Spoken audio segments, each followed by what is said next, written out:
Collective Spirit has been built as part of the Cultural Olympiad. She is the South East Winning Commission for Artists Taking the Lead. The idea was conceived by Lone Twin, who are two performance artists. 10 years ago they came up with the idea of building a boat out of people's donated objects and sailing the boat around the south coast and retelling those stories. A lot of their performance pieces are around water, are about storytelling. We made a lot of journey pieces that were around water and lakes and seas, and we got to thinking about boats and just a symbol of a boat and about it being about travel and the wealth of stories that come from the sea.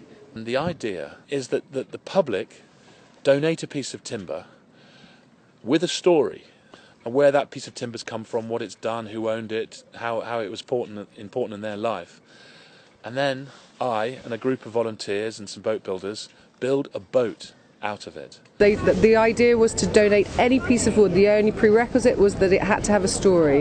It couldn't just be, it couldn't be just something that someone had just wanted to chuck away. It had to have some kind of purpose or meaning. Some of the stories aren't sort of big, huge, historic stories, but someone just liked the piece of wood.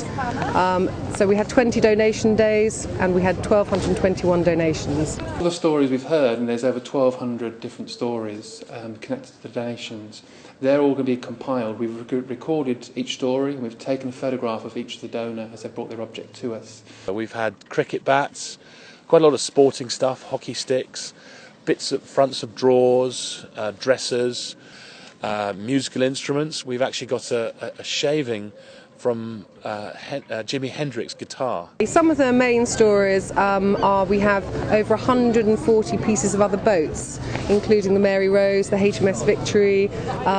There is a piece of driftwood that a gentleman found on Brighton Beach. This is a cross-section of an African mask. I believe it was donated in Hastings. I need to double check that because we've got several African masks.